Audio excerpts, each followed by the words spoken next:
A top story this morning. It's day 7 of the harrowing search for those missing in Central Texas after extreme flooding devastated the region. Officials say there are at least 161 people still unaccounted for in Kerr County, including the 5 Mystic campers and 1 counselor.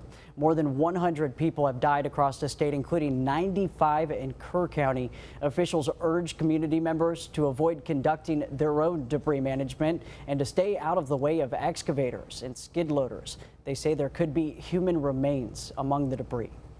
Our first responders are trying to get to places to do their jobs, and people coming here from outside the community and people within the community who want to go sightsee and look at the river and see the flood damage. It's making our job very hard. We ask folks to give us room to work. Officials say once the search and rescue efforts are wrapping up, they will focus on what led up to the tragic events. It was an emotional news conference for Kerr County officials who face sharp questions over emergency systems and flood warning protocols. They urge patience for those answers and compassion for those who are missing and those who died. And I want that answer, and we're going to get that answer. And I know that's going to be asked over and over. Please understand that. You know, we're not running. We're not going to hide from everything. We've lost friends here. Folks, I don't know how many lives our KPD team saved in an hour in Kerrville, but I know that this tragedy, as horrific as it is, could have been so much worse.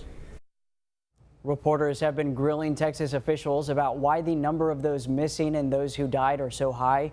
They question if more people could have been evacuated or warned about the incoming threat. Officials vow to review all the city and county systems and everything that led up to that morning, but only after search and recovery efforts are over.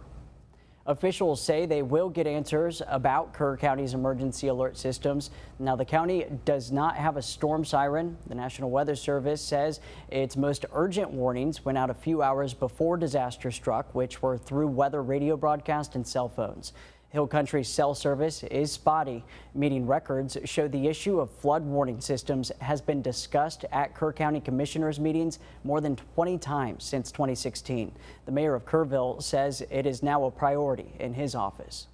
What I can say is the governor, the lieutenant governor, the speaker of the Texas House have all provided us support, and they have all said this is a priority for the upcoming special legislative session.